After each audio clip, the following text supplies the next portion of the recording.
ಆತ್ಮೀಯ H16 news ಅರ್ಥಾತ್ ಹೇಚಿತ ನಮಗೆ ಸ್ವಾಗತ. ನಾನು ನಿಮ್ಮವ MI ಅದು ಮಲ್ಲಪ್ಪ ಜೋತಾವ. ಸಹಜದ ಬೆಳಗಾವಿ ಜಿಲ್ಲೆಯಲ್ಲಿ ರಾಜಕೀಯ ಜಿದ್ದಾಜಿದ್ದಿ ಜೋರು ಆಗ್ತಾ ಇದೆ, ಆಗಬೇಕು. ಯಾಕೆಂದರೆ ಪ್ರಜಾಪ್ರಭುತ್ವದಲ್ಲಿ ಆಡಳಿತಾರೂಢ ವಿರೋಧ ಪಕ್ಷಗಳ ತಿಕ್ಕಾಟ ಆಗ್ತಾನೆ ಇರಬೇಕು. ಯಾಕಂದರೆ ಅದೇ ಪ್ರಜಾಪ್ರಭುತ್ವ ಅಂದಾಗ ಮಾತ್ರ ಆಳುವವನ ದೋಷವನ್ನು ಜನಸಾಮಾನ್ಯರಿಗೆ ಮುಟ್ಟಿಸಲಿಕ್ಕೆ ಸಾಧ್ಯದ. ಏನೂ ಇರಲಿ, ಅದರಲ್ಲೂ ಬೆಳಗಾವಿ ಜಿಲ್ಲೆಯ ಹುಕ್ಕೇರಿ ಮತ್ತು ಅಥಣಿ ಇವತ್ತು ಒಂದು ರೀತಿಯಿಂದ ಏನಪ್ಪ ಅಂತಂದ್ರೆ ಜಾರಕಿಹೊಳಿಯವರ ಉಸ್ತುವಾರಿ ಸಚಿವ ಸತೀಶರ ವಿರುದ್ಧ ಒಂದು ರೀತಿ ತಮ್ಮದೇ ಆದಂಥ ಹೋರಾಟವನ್ನು ಅಥವಾ ಒಂದು ಪ್ರತಿಭಟನಾ ರೂಪದ್ದೋ ಅಥವಾ ತಮ್ಮ ಅಸ್ತಿತ್ವವನ್ನು ಉಳಿಸಿಕೊಳ್ಳೋ ಸಲುವಾಗಿಯೋ ಇವರಿಬ್ಬರು ಒಂದು ಕಡೆ ಕಾಂಗ್ರೆಸ್ಸಿನ ವ್ಯಕ್ತಿ ನಮ್ಮ ಸೌದಿಯವರು, ಇನ್ನೊಂದು ಕಡೆ BJPಯ ವ್ಯಕ್ತಿ ರಮೇಶ್ ಕತ್ತಿಯವರು ತಮ್ಮ ಕ್ಷೇತ್ರಗಳನ್ನು ಮೊದಲು ಸೇಫ್ ಮಾಡಿಕೊಳ್ಳೋ ದಿಶೆಯಲ್ಲಿ ಹೋಗ್ತಾ ಇದ್ದಾರೆ. ಈಗ ನೋಡ್ರಿ, ಇವತ್ತು ಜಾರಕಿಹೊಳಿ ಬ್ರದರ್ಸ್ ನಿಜವಾಗಿ ಒಬ್ಬಂದು ಹೇಳಲಿಕ್ಕೆ ಹೋಗೋದಿಲ್ಲ, ಒಬ್ಬರದ್ದಿಲ್ಲ, ಎಲ್ಲರೂ ಮೊದಲು ತಮ್ಮ ಸ್ಥಾನಗಳನ್ನು ಬದ್ಧ ಮಾಡ್ಕೊಂಡಿದ್ದಾರೆ. ಈ ಗೋಕಾಕ್ ಯಾವುದೇ ಪರಿಸ್ಥಿತಿಯಲ್ಲಿ ಜಾರಕಿಹೊಳಿ ಅವರು ಹೇಳಿದಿಂದ ಹೋಗ್ಕೊಡೋದು, ಇನ್ನೊಬ್ಬರಲ್ಲೇ ಮತ್ತೊಬ್ಬ ವಿರೋಧಿ ಬರ್ಕೊಡೋದು, ಏನಿದು ತಮ್ಮೊಳಗೆ ಇರುವಂಥದ್ದು ಒಂದು ವ್ಯವಸ್ಥೆ ಮಾಡ್ಕೊಂಡಿದ್ದಾರೆ.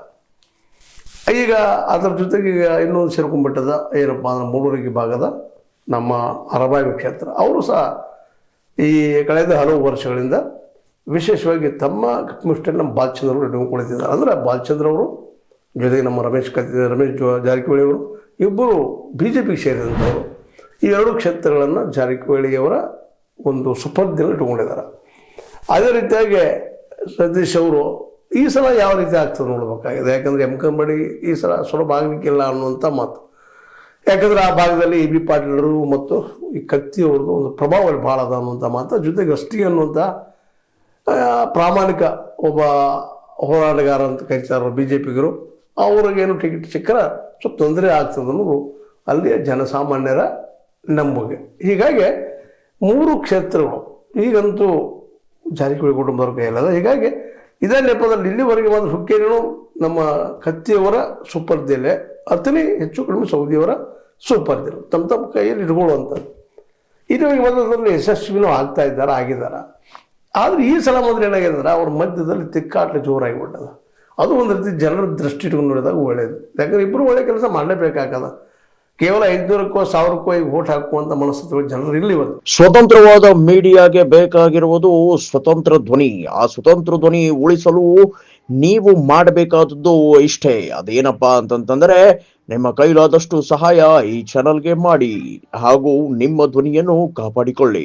ಯಾಕಂತಂದ್ರೆ ಯಾರು ನೀವು ಗ್ಯಾರಂಟಿ ಕೊಡ್ತೀರಿ ಅವ್ರಿಗೆ ವೋಟ್ ನಾವು ಅನ್ನುವಂಥ ಸ್ಥಿತಿಗೆ ಜನಸಾಮಾನ್ಯರು ಬಂದಿದ್ದಾರೆ. ಯಾಕಂದ್ರೆ ಇವತ್ತು ಫ್ರೀಯಾಗಿ ಬಸ್ನ ಹೆಣ್ಮಗ ಅಡ್ಡಾಡ್ತಾ ಇದ್ದಾರೆ, ಏನು ಅದ, ಅದ್ರ ಜೊತೆಗೆ ಆಹಾರನೂ ಅದ, ತಿಂಗಳು ಒಂದು 10 ಕಿಲೋ ಅಕ್ಕಿ ಕೊಡು, ಮತ್ತೇನು ಕೊಡುವಂಥದ್ದು ಮಾಡ್ತಾ ಇದ್ದಾರೆ. ಜೊತೆಗೆ ತಿಂಗಳು 200 ರೂಪಾಯಿ ಪ್ರತಿ ಕುಟುಂಬದ ಹೆಣ್ಮಗಳು ಸೇರಿ ಹಿರಿಯ ಹೆಣ್ಮಗಳು ಕೊಡುವಂಥದ್ದು ವ್ಯವಸ್ಥೆ ಮಾಡಿದ್ದಾರೆ. ಇವೆಲ್ಲ ಏನು 5 ಗ್ಯಾರಂಟಿಗಳಿದಾವ. ಇವೆಲ್ಲ ಗ್ಯಾರಂಟಿಗಳಿಂದ ವಿದ್ಯುತ್ ಫ್ರೀ, ಇವೆಲ್ಲ ಗ್ಯಾರಂಟಿಗಳಿಂದಾಗೆ ಸಹಜವಾಗಿ ಕಾಂಗ್ರೆಸ್ಗಳು ಒಲವಂದಿ ಜನಸಾಮಾನ್ಯರು ದುಡ್ಡು ತಿನ್ನುವಂಥವ್ರು ಇದ್ದೇ ಇರ್ತದೆ. ಅವರು ಇವತ್ತು 90% ಇದ್ದಾರೆ ವ್ಯವಸ್ಥೆಯಲ್ಲ, ಈ ದೇಶದಲ್ಲಿ ಆಗಿರ್ಬೋದು, ಈ ರಾಜ್ಯದಲ್ಲಿ ಆಗಿರ್ಬೋದು. ಹೀಗಾಗಿ ಅವ್ರನ್ನ ಗೆಲ್ಲಬೇಕಾಯ್ತಂದ್ರೆ ಇವತ್ತೇನಪ್ಪ ಅಂದ್ರೆ ಬರೀ ದುಡ್ಡು 500,000 ಕೊಟ್ಟರೆ ಅವ್ರು ಒಳ್ಳೆಯದಿಲ್ಲ. ಗ್ಯಾರಂಟಿ ಜೊತೆಗೆ ಅಲ್ಲಿ ಕೆಲಸಗಳು ಆಗಬೇಕು ಅನ್ನೋದು ಈಗ ಎಲ್ಲರಿಗೂ ಮನವರಿಕೆ ಆಗ್ಯದ. ಯಾಕಂದ್ರೆ ಮೊದಲೇನಾಗಿದ್ದು ಒಬ್ರಿಗೊಬ್ರು ಸಪೋರ್ಟ್ ಮಾಡ್ಕೊಂಡು ಇನ್ನೊಬ್ರು ಬರ್ದಾಗ ನೋಡ್ಕೊಳ್ತಾ ಇದ್ರು. ಇವತ್ತು ತಮ್ಮದನ್ನು ರಕ್ಷಣೆ ಮಾಡ್ಕೋ ಜೊತೆಗೆ ಅವ್ರ ಕ್ಷೇತ್ರದಲ್ಲಿ ಏನು ಸಾಧ್ಯದಪ್ಪ ನಾವು ಕೈ ಆಡಿಸಲಿಕ್ಕೆ ಅನ್ನುವಂಥ ಒಂದು ವಿಚಾರ ಈ ಎಲ್ಲ ನಾಯಕರಲ್ಲಿ ಬಂದ. ಜಾರಕಿಹೊಳಿ ಮಂತ್ರಿಯವ್ರಿಗೆ, ನೋಡ್ರಿ ಕತ್ತಿ ಮತ್ತು ಸೌದಿಯವರಿಗೂ ಸಹಿತ. ಈಗ ಅವರು ಸಹಿತ ತಮ್ಮಲ್ಲಿ ನೀರಾವರಿ ಯೋಜನೆಗಳನ್ನು ಹುಕ್ಕೇರಿ ತಾಲೂಕಿನಲ್ಲಿ ನೀರಾವರಿ ಯೋಜನೆ ಮಾಡೋದು, ಜನಕ್ಕೆ ತಿಳಿಸಿಕೊಳ್ಳುವಂಥದ್ದು, ಮತ್ತು ಉಮೇಶ್ ಕತ್ತಿಯವರ ಏನು ಮಾಡಿದ್ರೆ ಕೆಲಸ ಅಲ್ಲಿ ಅನ್ನೋದನ್ನು ತಿಳಿಸಿಕೊಳ್ಳುವಂಥ ಕೆಲಸ, ತಾವೇನು ಮಾಡ್ತಾ ಇದ್ದೀವಿ ಅನ್ನುವಂಥ ಕೆಲಸ. ವಿಶೇಷವಾಗಿ ನೋಡ್ರಿ, ಯಾದಗೂಡು ಬಳಿ ಕೆರೆ ಪೈಪ್ ಲೈನ್ ತೊಗೊಂಡು ಬಂದು ಹಾಕಿದ್ದು, ಕೆರೆ ತುಂಬಿಸೋ ಕೆಲಸ ಮಾಡುವಂಥದ್ದು ಇಲ್ಲೇ ಹುಕ್ಕೇರಿ ಭಾಗದವರು ಮಾಡ್ತಾ ಇದ್ದಾರೆ. ಅಲ್ಲಿ ಇನ್ನೊಂದು ಕಡೆ ನಮ್ಮ ಸೌದಿಯವರು ತಮ್ಮ ಭಾಗದಲ್ಲಿ ಕೆರೆ ತುಂಬೋ ಕೆಲಸವನ್ನು ಪೂರ್ಣಗೊಳಿಸ್ತಾ ಇದ್ದಾರೆ. ಅಂದ್ರೆ ನಾವು ಜನರ ಜೊತೆಗಿದ್ದೀವಿ ಅನ್ನುವಂಥ. ಇದೇ ಕಾಲಕ್ಕೆ ಕತ್ತಿಯವರಂತೆ BJPಗೆ ಇರ್ತಾರೆ, ಪ್ರಶ್ನೆ ಇಲ್ಲ. ಆದರೂ ಎರಡೂ ಕಡೆನೂ ನಮ್ಮ ಸಣ್ಣ ನೀರಾವರಿ ಮಿನಿಸ್ಟರ್ ಇದ್ದಂಥವರು, ವಿಜ್ಞಾನ ಮಿನಿಸ್ಟರ್ ಆದಂತಹ ನಮ್ಮ NS ಬೋಸರಾಜರು ಹೋಗಿ ಎರಡೂ ಕಡೆ ವೀಕ್ಷಣೆ ಮಾಡ್ಕೊಂಡು ಏನು ಡೆವಲಪ್ ಆಗಿ ನೋಡ್ತಾ ಇದ್ದಾರೆ. ಸಣ್ಣ ನೀರಾವರಿ ಒಳಗೆ ಏನು ಡೆವಲಪ್ ಮಾಡ್ತಾರೆ, ಏನು ಕೆಲಸ ಮಾಡ್ತಾ ಇದ್ದಾರೆ ಅಂತೇಳಿ. ಈಗ ಎರಡು ಕಡೆ ಕೆಲಸಗಳಾಗಿದ್ದಾವೆ. ಆದರೆ ಇಲ್ಲೊಂದು ಗಮನಿಸಬೇಕಾಗಿದ್ದೇನಪ್ಪ ಅಂತಂದ್ರೆ, ಇಲ್ಲಂತ ಇವರು ವಿರೋಧಿ ಇದ್ದಾರೆ, BJP ಅವ್ರ ಪ್ರಶ್ನೆ ಇಲ್ಲ. ಇಲ್ಲಿ ಉಸ್ತುವಾರಿ ಅವ್ರದ್ದು ಫೋಟೋ ಬಳಸಬೇಕು ಬಿಡಬೇಕು ಅನ್ನೋದು ಅವ್ರ ಪ್ರಶ್ನೆ ಬರೋದಿಲ್ಲ. ಆದ್ರೆ ಅತನಿದು ಹಾಗಲ್ಲ. ಯಾಕಂದ್ರೆ ಅತನಿಯಲ್ಲಿದ್ದು ಅಲ್ಲೇ ನಮ್ಮ ಸೌದಿಯವರು ಕಾಂಗ್ರೆಸ್ಸಿಗರು ಗೊತ್ತಿದ್ದ ಮಾತು ಅಂದಾಗ ಇದು ಒಂದು ಇವತ್ತು ನೀರು ತುಂಬು ಕೆಲಸ ಸರ್ಕಾರಿ ಕೆಲಸ ಬಸವರಾಜ್ ಅವರು ಬಂದಿದ್ದು. ಆ ಸಂದರ್ಭದಲ್ಲೇ ಉಸ್ತುವಾರಿ ಸಚಿವರ ಒಂದು ಫೋಟೋವನ್ನು ಅಲ್ಲಿ ಹಾಕಿಲ್ಲ ಅನ್ನುವಂಥ ಒಂದು ಸುದ್ದಿ ವೈರಲ್ ಆಗ್ತದೆ ಇವತ್ತು. ಅಂದ್ರೆ ಒಂದು ರೀತಿಯಿಂದ ಇದು ಏನಪ್ಪ ಅಂದ್ರೆ ಜಾರಕಿಹೊಳಿ ವರ್ಸಸ್ ಸೌದಿ ಆ್ಯಂಡ್ ಕತ್ತಿಯನ್ನು ತೋರಿಸ್ಕೊಳ್ಳುವಂಥ ಒಂದು ಕಾರ್ಯಕ್ರಮ ಆಗಿದ್ದೀನೋ ಅಂತ. ಯಾಕೆ ಇದುವರೆಗೆ ಹೆಚ್ಚು ಕಡಿಮೆ ನಮ್ಮ ಸತೀಶ್ ಅವರು ಸಹಿತ ಸೌದಿ ಅವರ ವಿರೋಧವಾಗಿ ಅನೇಕ ಕೆಲಸಗಳನ್ನ ಮಾಡ್ಬೋದು ಬಂದಿದ್ದು, ಏನೇನು ಆಗಿದ್ದು ನೋಡ್ತಾ ಇದ್ವಿ ನಾವು. ಆದಷ್ಟು ನಿಷ್ಠ ಆಗದೆ ನೋಡ್ಕೊಳ್ಳುವಂತ ಹೋಗ್ತಾ ಇರುವಂಥದ್ದು ಇವೆಲ್ಲ ಮಾತುಗಳು ಸಾಮಾನ್ಯವಾಗಿ ಕೇಳಿ ಬರ್ತಾ ಇದ್ದಾವೆ. ಇಂಥ ಸಂದರ್ಭದಲ್ಲಿ ಮೊನ್ನೆದೇನೋ ಘಟನೆ ಆಯಿತು DCC ಬ್ಯಾಂಕಿನ ಆ ಯೂನಿಯನ್ ಅಧ್ಯಕ್ಷನ ಕುರಿತಾಗೆ.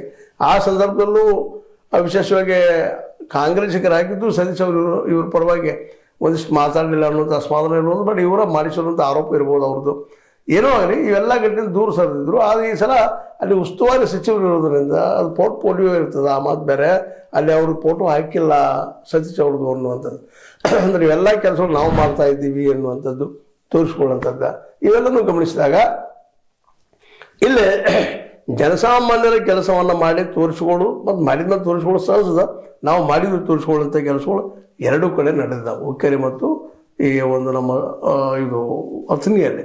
ಈ ಎರಡೂ ಕೆಲಸಗಳಿಂದಾಗಿ ಸಹಜವಾಗಿಯೂ ಇದೇ ಒಂದು ಕಾಲಕ್ಕನ ಈ ಒಂದು ನಮ್ಮ ಏನಪ್ಪ ಅಂತಂದ್ರೆ ಸತೀಶ್ ಅವರು ಸಹಿತ ಒಂದು ಇವತ್ತು ತಮ್ಮನ್ನು ಕೆಲವು ಕಾರ್ಯಕ್ರಮ ಹಾಕೊಳ್ತಾ ಇದ್ದಾರೆ. ಆದರೆ ಈ ಇಬ್ಬರು ಇವತ್ತೇನಪ್ಪ ಅಂತಂದ್ರೆ ಒಂದು ರೀತಿ ಸತೀಶ್ ಅವರ ಈ ಒಂದು ಏಳಿಗೆ ಅಂತಿರೋ ಅಥವಾ ಪ್ರಭಾವಕ್ಕೆ ಅಂತಿರೋ ಮತ್ತೇನಿಗೆ ಅಂತಿರೋ ನಿಮಗೆ ಬಿಟ್ಟಂಥದ್ದು ಅದಕ್ಕೆ ನಾವು ವಿರೋಧ ಇದ್ದೀವಿ ಅನ್ನೋ ತೋರಿಸ್ಕೊಳ್ಳೋ ಪ್ರಯತ್ನ ಮಾಡ್ತಾ ಇದ್ದಾರೆ ಅಂತ ಹೇಳಿದರೆ. ಈಗ ರಚನೆಗಳಂಥ ಒಂದು ಈ ಕಾರ್ಯಕ್ರಮ ದೊಡ್ಡ ಕಾರ್ಯಕ್ರಮದಲ್ಲೇ ನೀರಾವರಿಯ ಕಾರ್ಯಕ್ರಮದಲ್ಲೇ ಬೋಸರಾಜು ಅವರು ಬಂದಾಗ ಉಸ್ತುವಾರಿ ಅವರು ಕಾಲ್ಬಾರ್ ಮುಗಿತಿಲ್ಲೋ ಗೊತ್ತಿಲ್ಲ, ಬಟ್ ಸ್ಟೇಜ್ ಮೇಲೆ ಅವ್ರ ಫೋಟೋ ಇರಲಿಲ್ಲ ಅನ್ನೋದನ್ನು ಗಮನಿಸಿದಾಗ ಇದು ಒಂದು ರೀತಿ ವೈಯಕ್ತಿಕ ತೆಗೆದುಕೊಂಡು ಇನ್ನಷ್ಟು ತೀವ್ರ ಆಗ್ತಾ ಇದೆ. ಮತ್ತು ಇದು ಮುಂದಿನ ದಿನದಲ್ಲಿ ಇನ್ನೂ ಹೆಚ್ಚಾಗುವ ಸಾಧ್ಯತೆಗಳು ಇದ್ದಾವೆ ಅನ್ನುವಂಥದ್ದು ಮಾತು.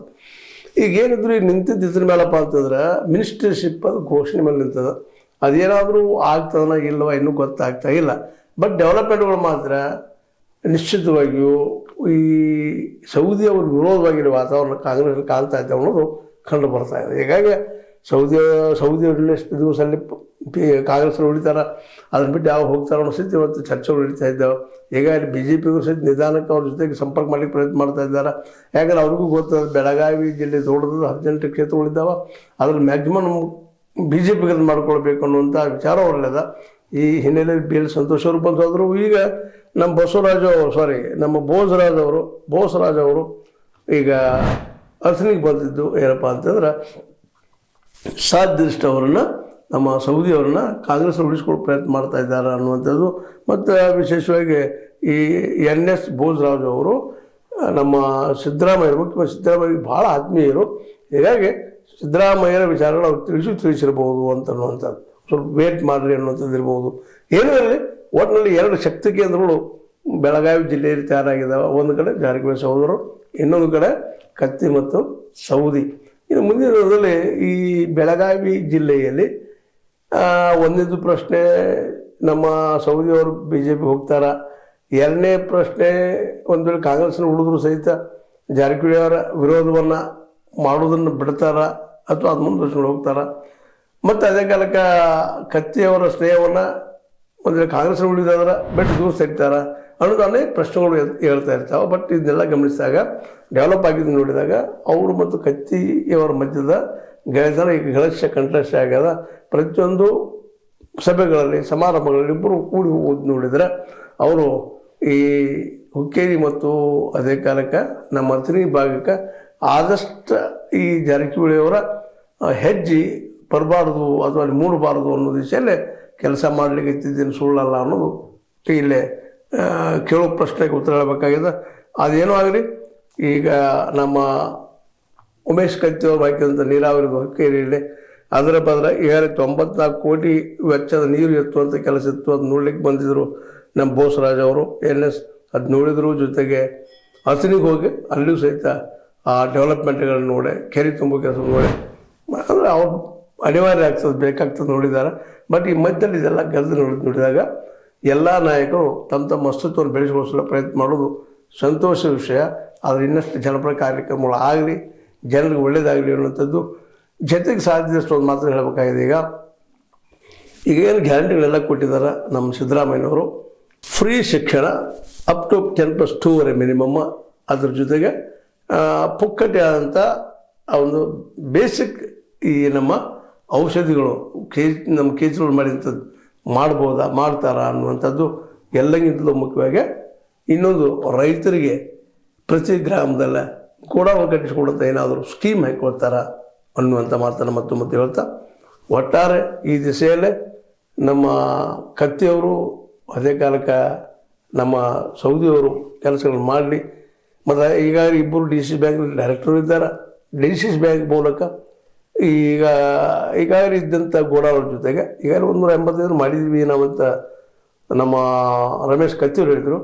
ಈ ಸಲ ಎಲ್ಲ ಗ್ರಾಮಗಳಿಗೆ ಗೋಡಾವರ್ಗಳನ್ನು ಮಾಡಿಸುವಂತಹ ಕೆಲಸ, ಅದಕ್ಕೆ ಲೋನ್ ಕೊಟ್ಟು ಮಾಡಿಸಿ ಅಲ್ಲಿ ರೈತರ ಬೆಳೆಗಳನ್ನು ಸಂಗ್ರಹ ಮಾಡಿಡುವಂಥ ಕೆಲಸಕ್ಕೆ ಇಬ್ಬರು ಬೆನ್ನು ಹತ್ತಿದ್ರೆ ಸರ್ಕಾರದ ಮೂಲಕನೂ ಆಗಿರ್ಬೋದು, ಡಿ ಸಿ ಸಿ ಬ್ಯಾಂಕ್ ಮೂಲಕನೂ ಆಗಿರ್ಬೋದು, ಅದು ಅವರ ಭವಿಷ್ಯದ ರಾಜಕೀಯ ದೃಷ್ಟಿಯಿಂದ ಭಾಳ ಉತ್ತಮ ಅನ್ನುವಂಥ ಮಾತನ್ನು ಹೇಳ್ತಾ, ಇದು ನಿಮಗೆ ಲೈಕ್ ಆದರೆ ಲೈಕ್ ಮಾಡಿ, ಶೇರ್ ಮಾಡಿರಿ, ಕಮೆಂಟ್ ಮಾಡಿ, ಜೊತೆ ಸಬ್ಸ್ಕ್ರೈಬ್ ಮಾಡಿರಿ. S16 ನ್ಯೂಸ್ ಅರ್ಥ ತಿಳಿಸ್ತಾರಂದು ಸತ್ಯದ ಕೈಗಳಲ್ಲಿ ವಂದನೆಗಳು.